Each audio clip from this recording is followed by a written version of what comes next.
In explaining his decision, Peterson famously said, "I refuse to let the program gravitate into mediocrity." Oh boy, those words will come back to bite him in the future.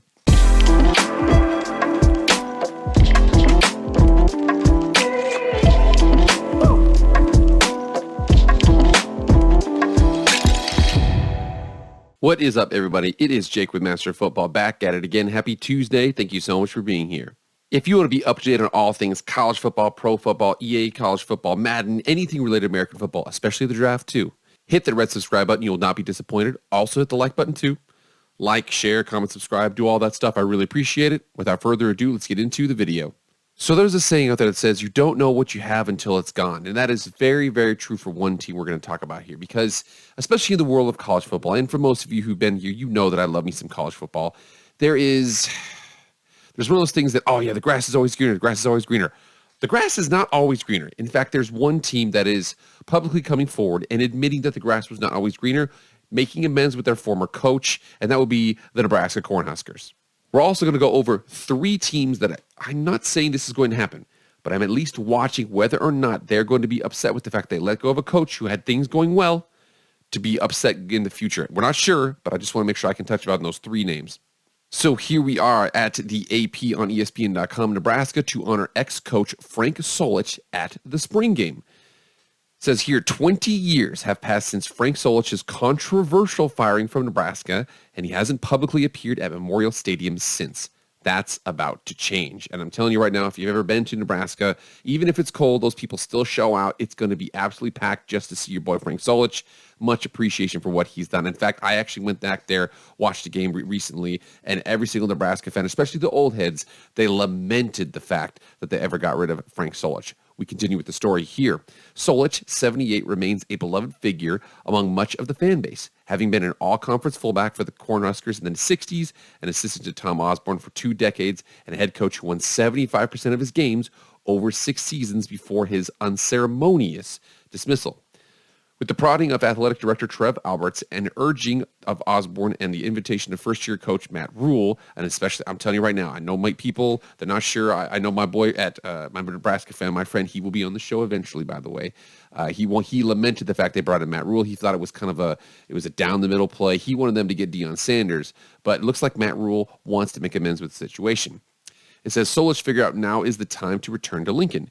He and his family will be honored during Nebraska's spring game on April 22nd, and what he hopes will be a start of a renewed relationship with the program. I've always appreciated the fans of Nebraska and always felt good about them, and I'm the same way about basically most of the coaches I work with there. Solich said Thursday in an interview with the AP. With the people of Nebraska and real friends I have there, it just made sense now to come back. Trev Alberts, by the way, an All-American linebacker at Nebraska in the early 1990s when Solich was an assistant, said he has been trying to get Solich to return since he became athletic director 2 years ago. I'm really looking forward to Husker Nation honoring Frank and thanking him for everything he's done as a player, as a coach, and honor him for what he did after he left here. Solich was 58-19 in 6 seasons as the successor to Osborne, the College Football Hall of Fame coach who won 2 national championships in 3 of his last 4 years and retired with the program at its pinnacle. Under Solich, Huskers won the Big 12 championship and finished number 2 in the polls in 99, and they played the 2001 BCS title game against Miami despite a jarring 62-36 loss to Colorado in the regular season finale. The Huskers lost 3 games to end 2002 and finished 7-7, the first time since 1968 they hadn't won at least 9 games. Solich fired 3 assistant coaches and gave up offensive play calling duties, and the Huskers won 9 games the following regular season. But bad losses to Missouri, Texas, and Kansas State, and a 16-12 record over his final 28 games prompted first-year athletic director Steve Peterson to fire him. In explaining his decision, Peterson famously said, "I refuse to let the program gravitate into mediocrity." Oh boy, those words will come back to bite him in the future. The decision was divisive. Some fans agree with the program was showing signs of slippage. Some argued Solich deserved more time with his restructured staff. Solich took high road through the years when asked about how things ended. "It's not my style to publicly come out and talk or complain about things. I know I'm a good coach. I knew that through my time at Nebraska, through my time at high schools. I was at the end of my time at Ohio." I can put together a good staff. I know I can relate to players. I know I can win football games. I didn't try to look back and beat myself up or anybody else about it. There were things that happened that were tough to take, but that happens in life, and I moved on. Solich was out of coaching 1 year before he was hired at Ohio. He spent 16 seasons with the Bobcats and became the Mid-American Conference's all-time wins leader. He retired in the summer of 2021 to focus on a heart issue, and he now lives in Idaho. Hey, my boy out here with us. Bill Callahan, Bo Pelini, Mike Riley, Scott Frost, and Matt Rule have followed Solich at Nebraska.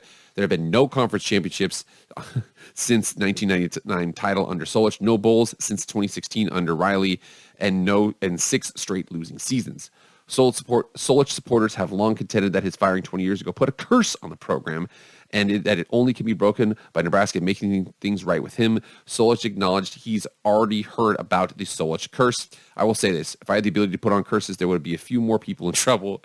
Asked if Peterson was one of those people, Solich laughed. No, he says, I'm not going there.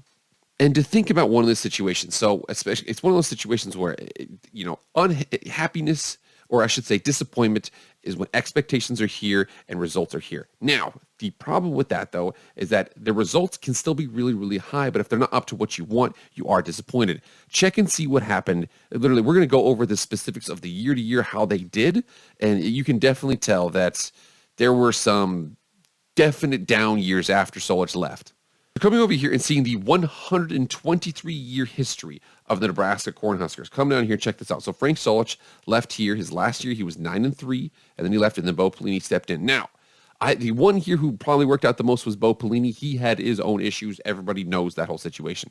Bill Callahan comes in as a very smart offensive mind, but at the same time, I mean, look at these records he's got here: 5-6, 8-4, 9-5, and 5-7.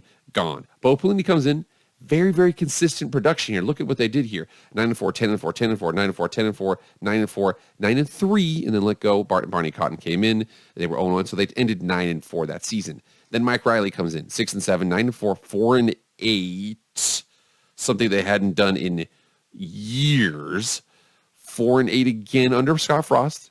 And then the patron saint of coming back, Scott Frost, 4-8, 5-7, 3-5, 3-9, and then 1-2. And then Mickey Joseph came in and went 3-6. Now I want to get into those 3 names to discuss whether or not I'm not trying to say they're going to fail, but I'm saying that these were contentious firings at the very least. But we're going to get into these really quickly here. We start out in the Mountain West, and I know it sounds weird. Mountain West, a team with a losing record. How the heck could you talk about that? It's because of how far the program has come. That's Marcus Arroyo at UNLV. It sounds goofy. Like I said, Marcus Arroyo at UNLV. He takes over in the pandemic year. He goes 0-6. Terrible. Then they go 2-10 the next year. And then they go 5-7 this last year, and he was fired. Now, Barry Odom was brought in. I like Barry Odom, the 3-2-6 defense, 3 defensive linemen, 2 linebackers, 6 defensive backs, 2 corners, and 4 safeties. It's a crazy, crazy defense. He comes in, some new blood, but at the same time, 0-6, 2-10, 5-7. It wasn't going up as fast as they wanted it to, so they ultimately let him go. And again, I'm not trying to say that's not going to work out for UNLV, but I'm saying that Marcus Arroyo looked like he was turning things around. And another one here, I know I'm a complete homer, but Brian Harsin here. We have to remember here, a 4 overtime game away from beating Alabama in his very first season to go 7-5 in the regular season. He went 6-6 ultimately. Now he's getting a big fat paycheck because there's something about Gus Malzahn getting paid to coach there, getting paid not to coach there, Brian Harsin getting paid to not coach there, and Hugh Freeze getting paid not to coach at Liberty. There's something about Auburn just not wanting people to coach at the place they're supposed to be coaching at. Either way, he will be out there. Ultimately, he's not working right now because he's basically just getting paid not to coach. But Ryan Harsin, I think he is a solid addition as a coach. He will be back in the coaching limelight soon. Probably going to take a couple years off though. And then last but not least, Paul Chryst. And again, I want to make sure we're clear about this. I actually really like Luke Fickell. I really, really like Luke Fickell. But at the same time, Paul Chryst, you come there and you see what he's done. Very, very consistent member out here. So over here at Wisconsin, 10-3, 11-3, 13-1, 8-5, 10-4, 4-3 in the pandemic year, 9-4, and then got off to a 2-3 start. So the year before, 9-4, won the Las Vegas Bowl. Then they go 2-3, ultimately decided to let him go. The program was, and again, I think it's the same situation with Nebraska. They had kind of gotten used to, Barry Alvarez. They kind of got used to the fact that they got, Paul Chryst, that they're automatically just supposed to win 10 games every single year, no matter what. I suspect they're going to have some issues here. One, because the Big Ten West is going to be merging with the Big Ten East, so no more playing at the softer side of the schedule. Also, USC and UCLA coming in. I think that Wisconsin, and again, I actually do really like Luke Fickell as a coach. I think Paul Chryst might have been let go a little early, but again, time will tell.